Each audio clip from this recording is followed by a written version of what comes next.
একদিন আমাকে বাধ্য করেছিলে এই সম্পর্কে আসতে। ভালোবাসার মোহ নিয়ে আমি আসলাম। তারপর আমি যখন তোমার মায়ে ডুবে গেলাম, তখন তুমি অযৌক্তিক অজুহাত দেখিয়ে আমাকে ছেড়ে গেলে। আমার হৃদয় টুকরো টুকরো হয়ে যাচ্ছিল তোমাকে ছাড়া প্রতিটি মুহূর্তগুলো।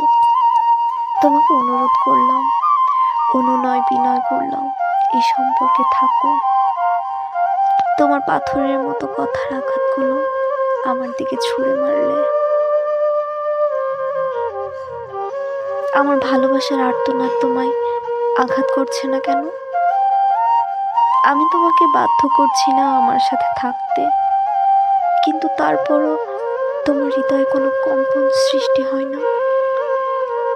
তুমি নিমিষে একটু একটু যত্ন করে গড়ে তোলা মায়ার উপর লাথি মেরে চলে গেলে।